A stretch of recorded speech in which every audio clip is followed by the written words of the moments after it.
Good morning, everybody. So today I'm going to show you how to mix up your colors for your mandala inspired bowl. Now for me, I decided to go with monochromatic for all of my added on pieces. So I wanted to show you how to do that, but you don't have to do monochromatic, and you have a whole bunch of pieces that you made when you were doing your color wheel and stuff like that. So if you want to use the colors from your color wheel, that's totally fine, or the colors from your mixed clay, or some of the colors from your basic shapes and texture worksheet. All of that is totally fine, because really what I want to make sure is, as we're going through these projects, most students or people who are first starting on doing Sculpey, you mix up way too much or not enough or whatever, you know. So I want to make sure you kind of have an idea of how much of the clay you should be making to be able to do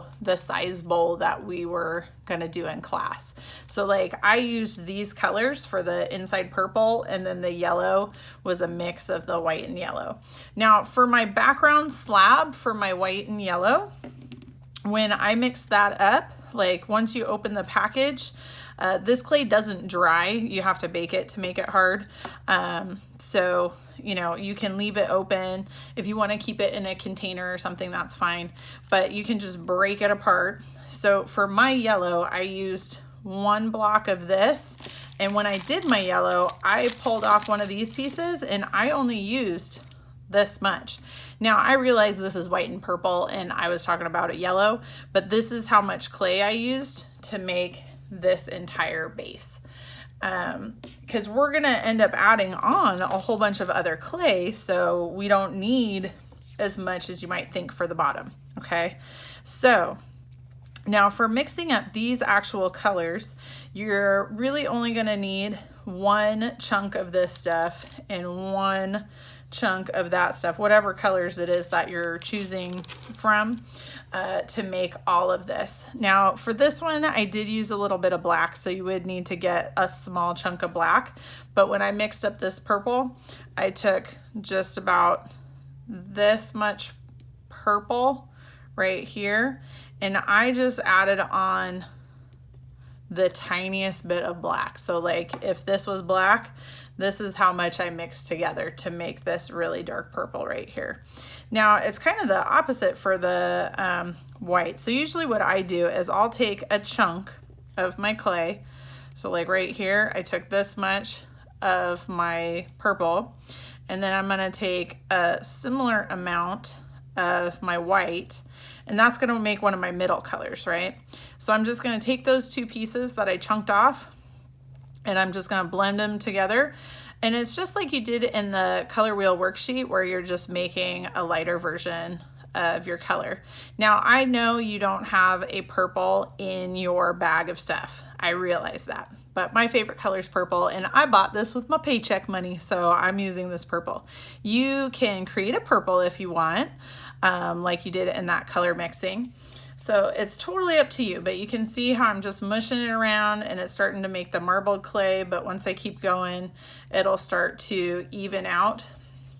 And if you roll it into like a little, you know, coil, and then you roll it back into a ball and then roll it into a coil again, it's a little bit easier on your hands than just mushing forever. So what tends to happen is, like, the first time you try to make something, you end up making too much clay, like of that one color. And that's okay, because we can blend it with some of the other stuff. If you're doing monochromatic, we can blend it with some of the other stuff. So now I should probably keep going a little bit longer with this one, but I feel like you got a good idea for how to make this. So when I did this one, I ended up kind of with a color similar to that. So now if I want to make this super light one, since this is a lot of clay, I can just take like half of that, right?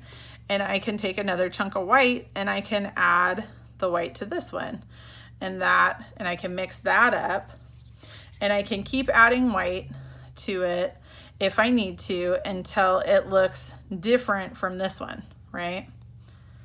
So I can keep adding, mixing, mixing, mixing. Whee!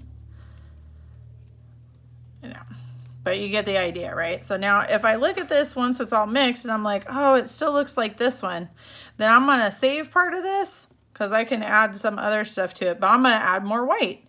So if it's not looking the way you want it to, then make sure you go back and change it. So if this isn't light enough, then, you know, take your extra, set it to the side, and add some more white to it. Because you really want to make, if you're going to do monochromatic, you want to make sure that there's a good value difference. Now I can still use this clay. I can just add some more purple to it and I can make, you know, one of these two colors right here. But you just really want to make sure that you're spending some time in making sure if you're going to do monochromatic that you have a difference in color. Right, but this is a fairly small amount of clay. You only need about a marble size of clay for each of your colors, right? So it's a good idea to kind of have the clay colors chosen and mixed up for what you want to do for your bowl. And like I said, just a small amount of each. Now for me, since that one looks pretty close, right? So I've got two of my colors. And like I said, if I want to make this one darker, then I'm just gonna add a little bit more purple to it. And I can just keep on mixing and adding in clay to make the colors that I want. And like I said, you can choose whatever colors you want to use on your mandala inspired bowl. So if you decide that you want to make it with the colors off of your color wheel, that could look amazing. You could make a totally rainbow one. That would be really cool. Or if you want to limit your colors a little bit more and just use, you know, maybe like 3 colors, you could make something really amazing with that. But it's just your opportunity to be as creative as you can. So you just kind of keep on mixing and making sure that you're doing little bits each time. All right, thanks everybody.